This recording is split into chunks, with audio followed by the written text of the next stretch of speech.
Ousmane Sonko a enfin été placé en détention provisoire pour des raisons politiques. Après des années d'acharnement judiciaire qui utilisaient des prétextes pour le persécuter et le salir, comme cela a été fait envers tant de dissidents, à commencer par Julian Assange, le pouvoir a montré sa véritable face, celle d'une tyrannie sale qui ne supporte pas l'opposition politique et qui vise par tout moyen à se perpétuer au sein d'instances dominantes qu'elle utilise pour piller et pour accaparer des ressources au détriment du reste des Sénégalais.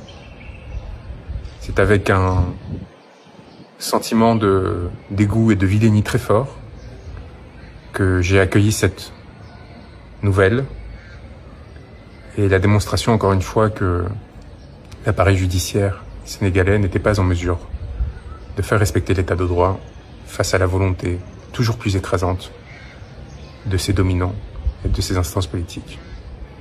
Alors je vous dis tout cela depuis Dakar. Je salue la mort d'un nouveau martyr, tombé à Pékin aujourd'hui, tombé à Pékin pour la liberté et la souveraineté de son peuple.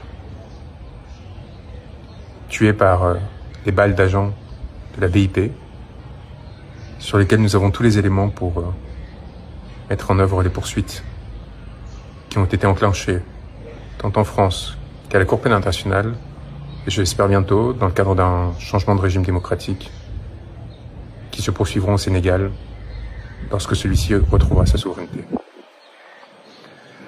Je vous parle non pas en fugitif, déguisé en femme, mais en effet porteur d'une robe. Une robe d'avocat. Une robe d'avocat qui m'a valu l'émission d'un mandat d'arrêt international de la part d'un gouvernement qui n'a, semble-t-il, plus idée de ce que représente l'état de droit, qui pense que lorsque cela ne suffit pas de poursuivre des individus injustement, il peut s'attaquer à ceux qui portent sa parole, le représentent, et ensuite aux journalistes qui la relayent dans l'espace public.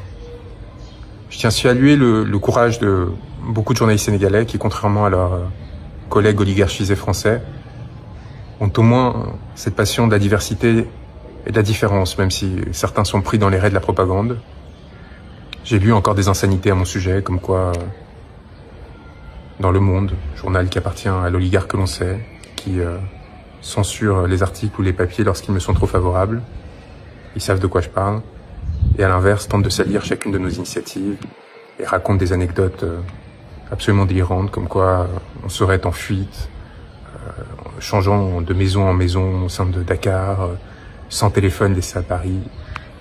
Désolé de vous décevoir, mais la réalité est à la fois beaucoup plus complexe et beaucoup plus enchanteuse que celle que vous tentez d'écrire pour détruire vos ennemis et non pas faire votre travail, contrairement à ce que vous espérez faire croire aux autres, mais servir les intérêts que l'on sait. Nous sommes ici sereins, travaillant, dur, pour nous assurer du respect des droits des personnes qui se sont engagées dans ce territoire pour leur liberté et leur souveraineté, et constatant une forme d'inertie assez sidérante de la part d'une part de la communauté internationale, mais également de la France, mon pays, qui détient une base militaire à quelques mètres du lieu où je suis, et qui craint probablement de la perdre, et qui, par crainte de la perdre, est prête à s'asseoir sur tous les principes qu'elle a revendiqués ces dernières années, et qui ont fait son prestige et sa valeur au cours de l'histoire. Cette France qui n'a eu aucun mot pour dénoncer l'arrestation d'Ousmane Sonko. Cette France qui a participé à sa persécution en soutenant le mandat d'arrêt émis à mon encontre. Cette France qui, encore aujourd'hui, se tait sur les 60 morts, qui depuis mars 2021, les milliers d'arrestations et de blessures ont atteint au peuple sénégalais alors que il manifestait pour défendre ses droits, et en particulier son droit d'être représenté librement dans le cadre d'élections démocratiques. Alors c'est sûr qu'en France, on n'est pas habitué à des peuples qui luttent pour la démocratie, tout simplement parce que notre démocratie a été tellement avariée par ces jeux oligarchiques, par ces compromissions successives, par ces distorsions institutionnelles, qu'elle a perdu tout goût à la liberté et à la démocratie. Et alors, quand elle voit un peuple se lever, son élite, ces petits gouvernants voient des échos de luttes passées qui ont pourtant fondé notre régime et qui ont trouvé de glorieux épisodes depuis, y compris au sein des Gilets jaunes, et bien avec l'inquiétude des dominants qui craignent pour leur position et la défense de leurs intérêts. Je les connais, ces médiocres, et je les ai assez fréquentés pour savoir ce qui explique leur attentisme, leur indifférence et leur soutien larvé, puissant, à l'encontre des régimes qui tuent, qui pillent, qui violent. Est-ce que c'est pour cela qu'il faut se donner à des mains étrangères, à d'autres acteurs opportunistes qui tentent de se saisir de ces opportunités? Non.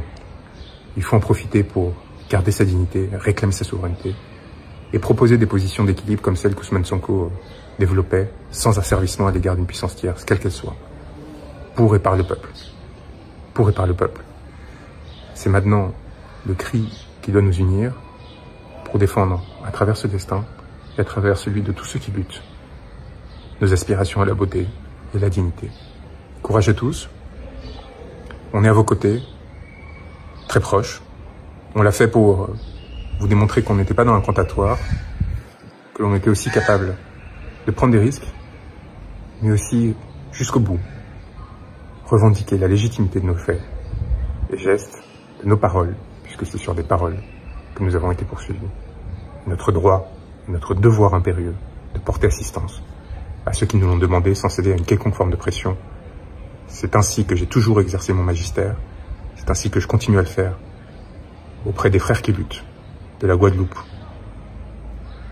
au Sénégal, et rien ni personne ne pourra nous en empêcher. Peut-être qu'ils nous arrêteront, peut-être qu'ils nous empêcheront de mener à bien le travail que l'on mène avec des acteurs de la société civile, politique, des confrères, pour essayer de comprendre les mécanismes d'oppression qui ont amené à la commission de crimes contre l'humanité. Mais il nous faut rappeler deux choses. D'une part, leurs crimes sont imprescriptibles. D'autre part, le travail que nous avons fait, cette communication Cour pénale internationale, cette plainte auprès des institutions françaises et qui seront, je l'espère, relayées par les institutions sénégalaises dès que ce pays aura repris sa souveraineté, ce travail est fait. Leurs responsabilités sont établies. Et les mots que nous avons enfantés ne pourront pas être effacés. Courage à tous et tenez bon